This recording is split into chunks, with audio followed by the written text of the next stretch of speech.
Good afternoon, traders. I'm Michael Sabo, Senior Market Strategist with RJO Futures here in Chicago on Monday, April 21st, with some commentary here in the energy markets. Let's get started here. Really pretty quiet day. Currently, you got crude up a little bit, trading around 103.60, up about 23 cents. Brent's a touch firmer, up about a quarter, and around 109.78. So mainly pretty quiet day.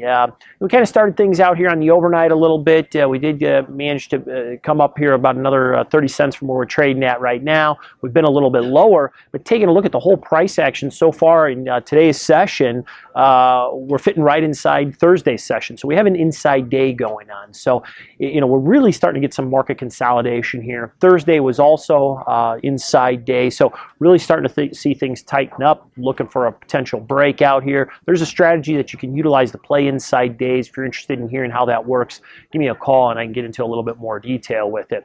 It's interesting here, as we take a look at where the price of oil is at. Obviously, I do think we have a little bit of fear premium built into that market because of what's going on over in Russia and Ukraine. But yet, when you look at it here, it does appear that even though there are obviously some small conflicts and things like that going on late last week and over the weekend here, it does appear that we've come to some resolution, although you are seeing U.S. officials talk a little bit more about some potential economic sanctions, depending on what Russia does. But, bottom line is this, is that I think, short of a major full onslaught military action, I don't think that what's going on over there really has the ability to impact or should be impacting the price of oil too much.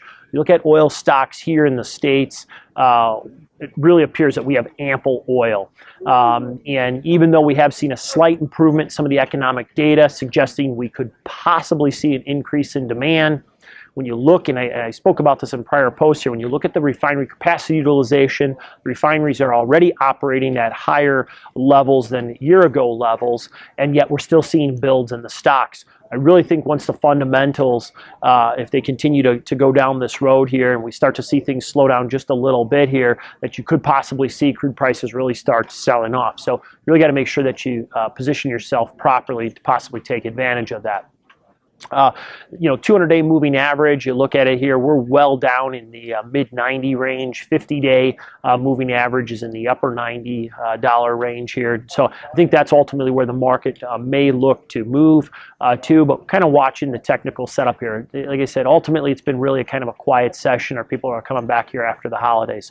So, keep an eye on things here. Watch for the breakout. Again, if you're not familiar with how to play inside days or kind of what to look for on these setups here, give me a call. This can be a real important potential signal here to take advantage of. Futures and options on futures may involve substantial risk and may not be suitable for all investors.